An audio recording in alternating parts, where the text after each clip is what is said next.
કે ગામથી આવો છો? ભાવનગરથી. બરાબર. અને અગાઉ શું તકલીફ માટે દ્વારકા મુખ્ય સંશોધન કેન્દ્રમાંથી અમૃત પુષ્પ અને ઔષધિઓ મંગાવી હતી તમે? એ જાણવા મળ્યો મને સુરતથી એક પાર્ટીએ કીધું એટલે મેં મારી છોકરીને મને સિવિલમાંથી રજા આપ્યા પછી તાત્કાલિક મેં છોકરીને ત્યાં દેવા મોકલી તમારે ત્યાં.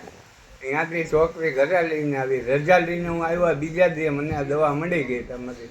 ત્યારથી અત્યાર સુધી હું દવા લઉં છું. મને બહુ સારું જ છે. હું આ તમારી પાસે રૂબરૂ મુલાકાત લેવા આવ્યો. બરાબર, સરસ.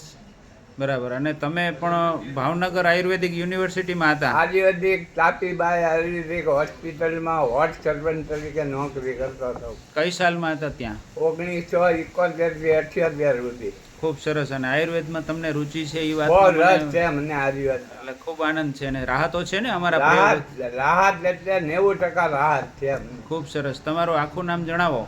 ઇન્દુલાલ મણિલાલ નથવાણી. અને તમારો મોબાઈલ નંબર યાદ હોય તો બોલો. 97 125 54 938. બરોબર. કોઈ આવી જટિલ બીમારીવાળા દર્દી હોય તો તમને ફોન કરીને પૂછે અમારા દ્વારકા કેન્દ્ર વિશે તો તમારી પાસેથી માહિતી મેળવી શકે. બરાબર છે? તો એક દર્દીને કોઈ એવા આવી તકલીફવાળા દર્દીને એક સાચી દિશા મળે. બરાબર છે? જય દ્વારકાધીશ. જય દ્વારકા.